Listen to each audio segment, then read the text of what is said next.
It's time now for Countywide, a special presentation of Yavapai Broadcasting News. Join News Director Paul David and News Editor Philip Katafamo as they talk with our community's leaders, newsmakers, and people in the know. You'll hear about the hot topics in Yavapai County that affect all our lives. And now here's today's Countywide. Hello and welcome to another episode of Countywide. I'm your host, Philip Katafamo. I want to thank you for joining me. On today's show, we're talking Camp Verde Sports Complex, and my guest in studio today is Camp Verde Parks and Recreation Division Manager, Mike Marshall. Mike, thank you very much for coming on the show to talk about this awesome complex you guys are putting together. Well, thanks for giving me the opportunity to come in and talk about it. So I played youth sports as a kid. I'm a very, very big spokesperson for youth sports, and when I heard there was a sports complex going up in Camp Verde, I got a little excited because, you know, sports are a great tool for kids to learn a whole lot of life skills. And now you've got this beautiful facility where kids can go play these sports and learn about all those life skills and just become better people. And I mean, outside of that, you open up a whole bunch of jobs. But basically what this show is, outside of me just loving youth sports, let's go. We're basically going from point A to point B of how this complex came about, why we need it, and who it benefits. So we'll start from the top. How did the idea of putting together this sports complex come about? Well, initially, it started way back in the late 80s. One of the reasons that the town was incorporated was based on a couple things, one of which was they wanted a library in town, and they wanted additional recreation resources, including fields. So that was one of the founding principles of why the town became incorporated as a town. And as we now have the library complete, a few years ago, the town shifted and said, okay, we've got that library complete. It took us a long time to get it. Now our focus is going to be on the sports complex. Originally, the town purchased the land, about 110 acres originally, that was purchased in like 2008. Mm-hmm. It was from the Forest Service. It's behind the existing Forest Service station on 260, just across the river. They sold that land in order to raise funds to build the new Forest Service station there. And we started plans back in the late, they purchased it 2008, started some concept plans for the park there, and we're getting ready to start doing some things around 2009. They had some grant money from the state, there was some local money available. Well, 2009, suddenly there wasn't any money available for anything, so we got it kind of put on a back burner. The land sat for several years, and then again with the completion of the library coming in 2016, coming up, we started to do changes and updates to this to bring it more on the front burner. So we started by looking at the original concept plans and saying we need to make some changes. The big driving force at this point behind the park is the fact we have one baseball field and one soccer field now, and they get extensive use year-round. In the baseball season, there's also travel soccer at the same time. Both those fields are basically used 5 nights a week, and most Saturdays. Even this time of year, the soccer field is used 3 nights a week from now until sometime in the spring. So we wanted to get additional fields so that we could have more opportunities for kids to play on. We wanted to have the opportunity for our local organizations to have some tournaments, to host tournaments, to raise some money for them. And also, in some cases, we've got kids that are playing a little late at night on a school night because there's only one field. So they're trying to squeeze in practices and games, when if we had additional fields, they could get done a little earlier. So that's why we're trying to do this. We did the redesign of the fields. Like I said, we started in about 2016, late 2016, and looked at redesigning it. One of the things that we're really happy with the redesign is that all of the fields are internal with parking around them. The original design had things broken up all over the place so that when you went from one field to another or one activity to another, you might have to cross a road or a parking lot. Now, once you're in the the main recreational area of the sports complex, you're not going to have to do that. So when you move from field to field, or your kids want to go to the playground, or you want to go over to the pickleball courts or whatever, you don't have to go over a road or a parking lot. And you can see it up there on your screen if you're watching on Verde Valley TV. There's 2 baseball fields, 2 soccer fields, and of course, obviously, a parking lot, like you said. And putting that centralized near the soccer field and almost near the baseball field with the parking lots, which I think is right down there. Yeah, parking lots down in the southwest corner there. And you've almost got parking leading almost exactly to the baseball field there at the end on the I guess that would be on the right side if you're looking on it on TV. Yeah. On the left. And then we've got parking up above, above the north field there. There's parking along the outfield area there. Okay.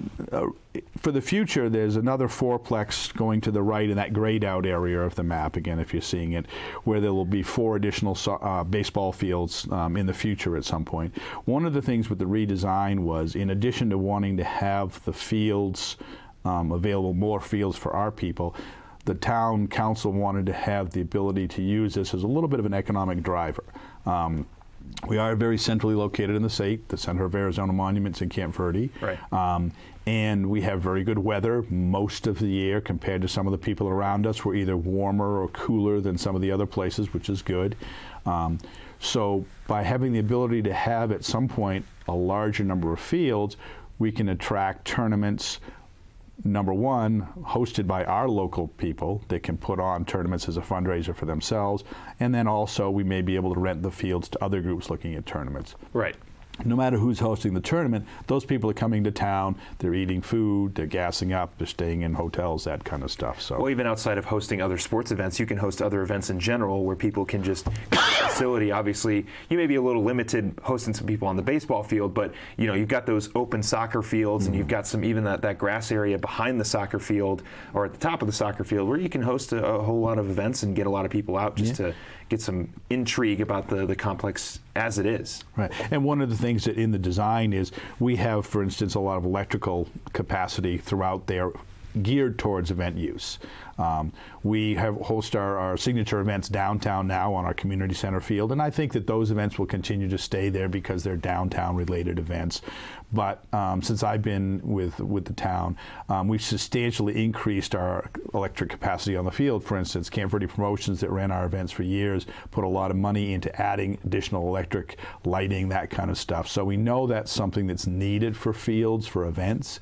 So we're making sure that that's designed into this capacity now, so that we'll have it, when we open the fields up, in addition to, like you said, the regular sports use. What is your role in this process? So as the division manager for Parks and Rec, we're in the programming part, we're the using part. The Public Works Director and Town Engineer, Ron Long, has been the lead on the construction and design of this. We hired a design firm, Kimley Horn, who's worked with us for the 2 different phases of the design work we've done so far. My role is basically keeping the end users in mind and saying, okay, I need to have, this parking close to this, I need to have these kinds of fields, I need to have these kinds of facilities for the people to use and enjoy the fun stuff.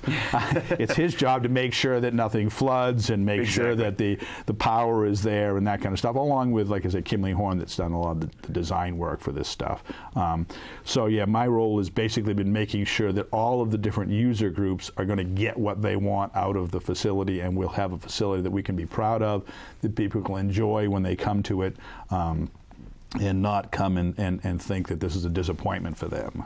Well, I can definitely tell you it's not going to be a disappointment. It is a beautiful facility. Even just the proposal picture that you had that we put up there, or the not the proposal, the concept of the field, and I can't wait till it's put together. We still got more of this show to talk about. We're going to talk about the funding. We're going to talk about the equestrian center that you guys are in the process of putting together, and a whole lot of other stuff. We've still got a lot more to talk with Mike Marshall when we come back on the other side of this break. Countywide will be right back. Don't go anywhere.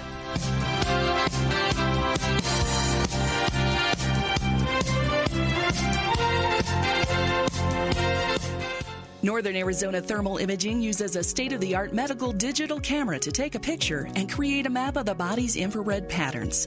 later interpreted by an MD specially trained in reading thermography. Northern Arizona Thermal Imaging is the leading medical imaging and proactive healthcare, detecting early danger signs years before other tools, finding early breast disease up to 8 years before mammography may detect it. Schedule a scan with Carol today. Northern Arizona Thermal Imaging. Say yes to thermography. From inspiration to installation.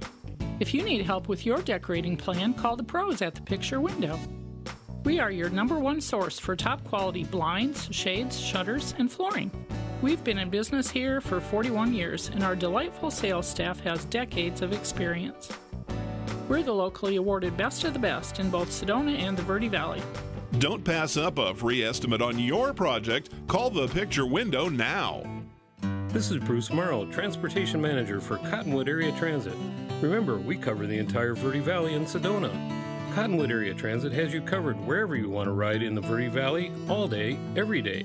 Take Cottonwood Area Transit through Clarkdale, Verde Village, and from 26 locations in Cottonwood. With Verde Links, it's a quick and easy trip to Sedona every day.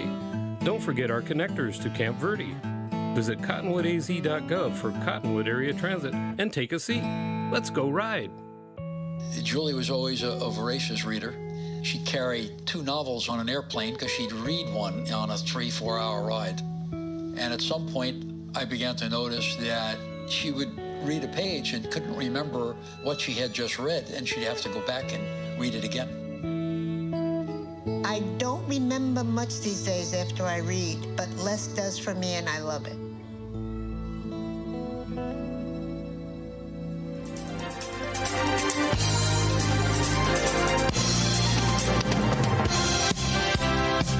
Welcome back to Countywide. I'm your host, Philip Catafamo. My guest in studio today is Camp Verde Parks and Recreation Division Manager Mike Marshall. We are talking the Camp Verde Sports Complex that is going to be built at very, very soon.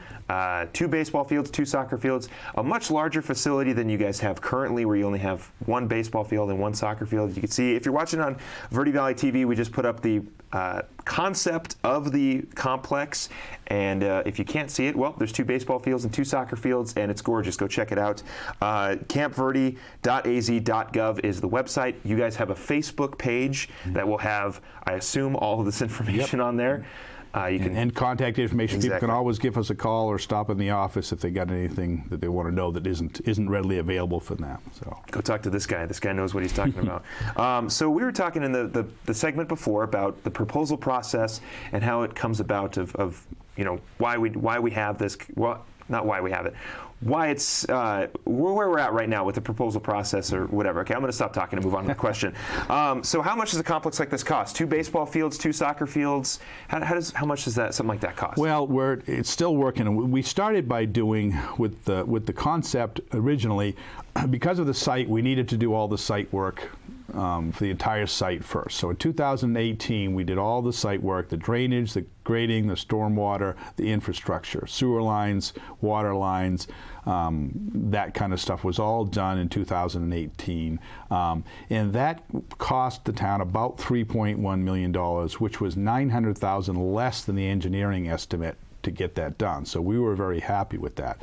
The town, to fund all this, went out and sold municipal bonds. A little over $7 million was raised that will be paid back through sales taxes. And that's the money we have available to do this project. So 2018, we did that. We then went to the design of the fields, the amenities, the fun stuff. And the plan was to start construction of that this past spring. The bids came back in for that, and they were about $1 million over the engineer's estimate. So we regrouped, went back to the drawing board, and worked with the design company to change the scope and redesign the park a little bit, try and see if we could get it to be more reasonable, changed our bid specs. And it's out to bid right now. It's due January 15th. The bids are in, and we're hoping to start construction in the middle of February. The base bid that's out right now is for the 2 soccer/football fields and 1 baseball field, with the hope that we can get the 2nd baseball field as part of that base bid. Unfortunately, the good news is the economy is going really good. There's lots of work for contractors and stuff, so the prices aren't going to be quite as well as we'd hoped, but we're going to work and do the best that we can. And so hopefully we'll be playing ball there next fall. We're going to be putting, these are all natural grass fields. We're going to be putting in turf. One of the big advantages of this complex is it's right next door to our wastewater treatment plant over the hill. So we've got basically all the free irrigation water we need. We had to do some upgrades to the park, to the plant to produce the A+ water that you need to irrigate public fields. But we're going to be able to have all that nice irrigated fields, trees, other plantings as time goes on, without depleting either the aquifer or having to pay the money to buy it off of a commercial, water supply source. So we're really looking forward to this. It's going to be really good. As you mentioned, we only have one of each field now. Also, the fields we have now are really susceptible to weather. They were built with volunteer labor 30 some odd years ago. They're basic fields.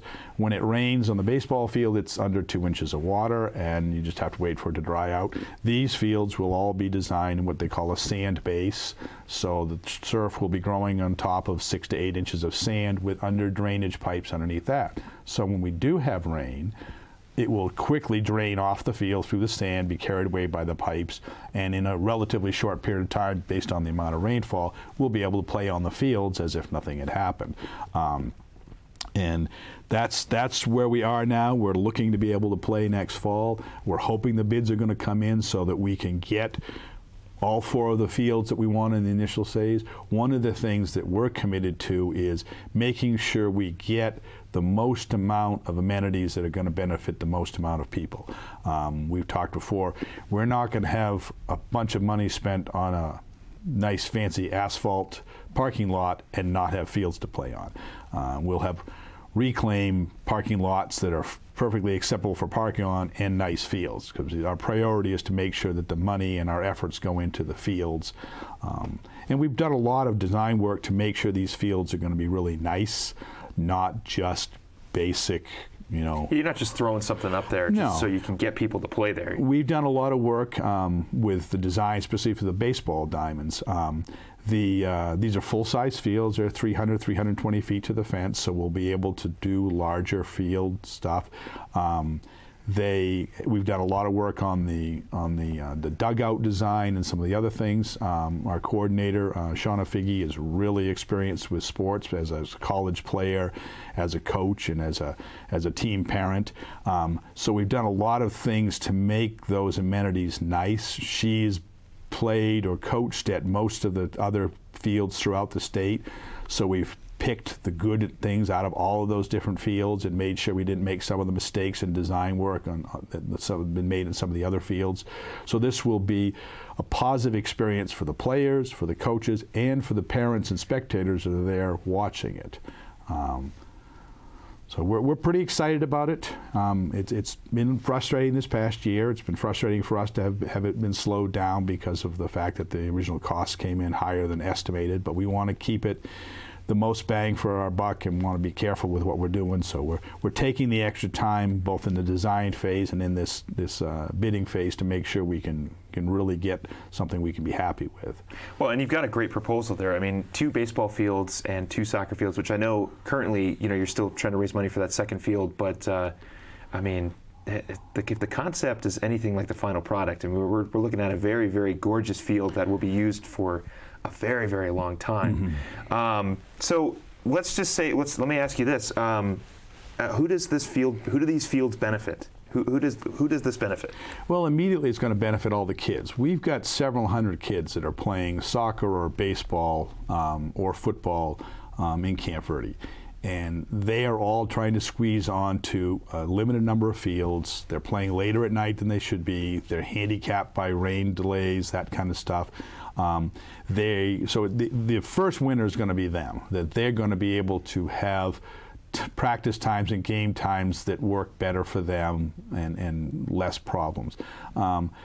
their families are going to benefit because their families are going to enjoy coming here. The parents are going to be happier that their son or daughter is not out later at night on a school night practicing than they would like to be.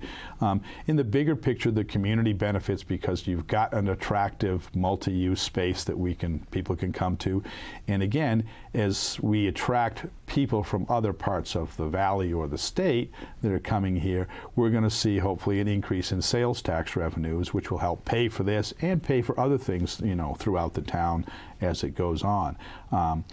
One of the things that is just about done now is we got a grant to do a perimeter trail around this. There's a trail around the perimeter of the park. It's a walking trail, biking trail. It's 1.6 miles around.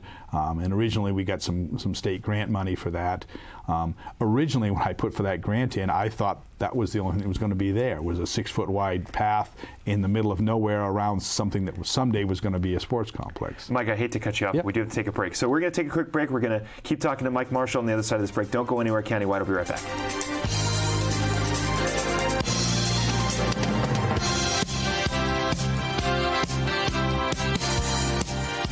Breakthrough Medicine's Dr. Shada Sina offers comprehensive hormone testing and customized hormone therapy with a focus on lifestyle medicine, weight loss, allergy drops, brain and digestive health, seasonal detox, and nutrition. Dr. Sina is a referral physician for Suzanne Summers, specializing in bioidentical hormones for men and women. Breakthrough Medicine is located in Cottonwood's Hot Yoga Plaza. Call for a 15-minute complimentary new patient consultation, 928-649-0269, or visit online at breakthrough-medicine.com.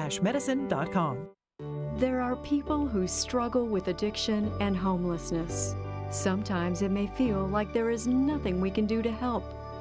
But there is. You can make a tax-deductible donation and help those in need transition away from homelessness. When you give someone a handout, you could actually be supporting an addiction.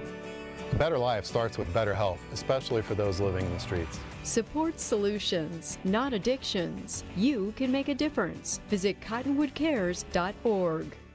Paul Stanley here with Stanley Steel Structures. We offer shade structures that provide style, value, and performance. Our Equinox louvered roof opens and closes to give you the ultimate patio experience. We also offer Alumawood shade covers that looks like wood but lasts like steel and never needs painting or maintenance. Visit us at StanleySteelStructures.com. Contact us today and be covered tomorrow. Stanley Steel Structures. Let us add some space to your place.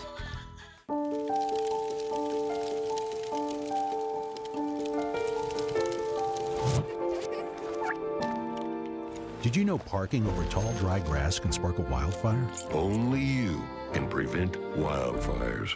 1 in 6 seniors faces the threat of hunger, and millions more live in isolation. America, let's do lunch. Drop off a hot meal and say a quick hello. Volunteer for Meals on Wheels by donating your lunch break at americaletsdolunch.org.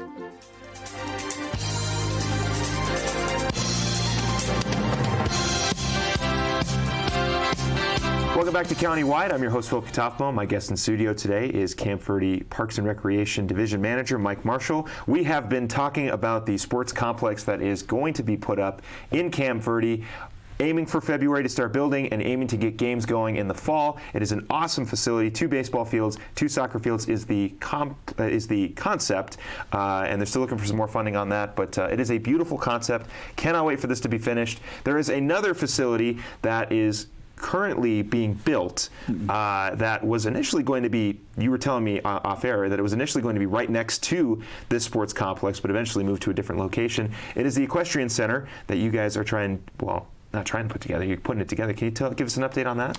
Yeah, the original concept of this back in 2008 had an equestrian center component as part of this facility.